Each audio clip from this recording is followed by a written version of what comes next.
वातावरण असं पेटलं होतं गुजरातमध्ये की बस आता पटेल याला आपटेल.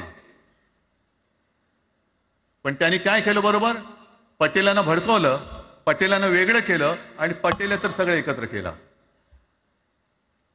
हरियाणामध्ये पण तेच केलं. जाट लोकांना भडकवलं, जाट लोक एकत्र झाले, त्यानं वेगळं केलं आणि जाटे तर सगळा जो काही समाज होता तो एकत्र करून तिकडे सत्ता प्राप्त केली. महाराष्ट्रामध्ये तेच केलं. मराठ्यांना उचकवलं आणि मराठी तर सगळा एकत्र केला. बटेंगे तो कटेंगे ही भीती त्यांच्यामध्ये निर्माण केली की बघा ते एकत्र झालेत, तुम्ही जर का फुटलात तर ते तुमच्या डोक्यावर बसतील. झाले एकत्र. मराठी माणूस मराठी माणसाची भांडला आणि दिल्लीचे गुलाम आपल्या डोक्यावरती राज्य करायला लागले. आणि आपण त्यांच्या पालख्या व्हायच्या. नुसते पालख्यांचे भय होणार की तुम्ही कधीतरी आपल्या माय मराठीला पालखीमध्ये सन्मानाने बसवणार आहात. बस झालं, आता यांची जोखड फेकून दिली पाहिजे. एकमेकांमध्ये भांडून त्यांचे जे काही डाव आहेत ते करत असतात.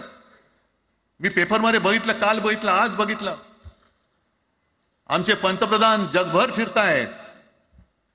काय तो मोठा पट्टा घातलाय, स्टार ऑफ घाना. कुठे आला घाना देश?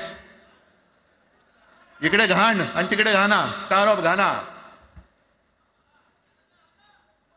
पण एका बाजूला मोदींचा फोटो आणि दुसऱ्या बाजूला माझ्या महाराष्ट्रामधला शेतकरी कर्जबाजारी झालाय.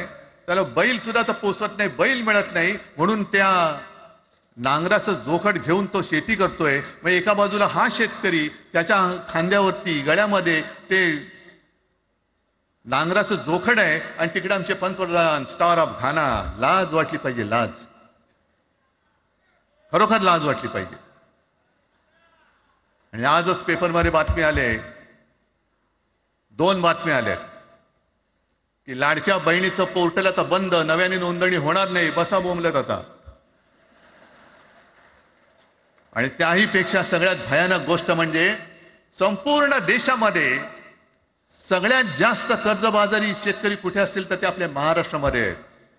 महाराष्ट्र आता थांबणार नाही, कर्ज काढतच राहणार. आणि ही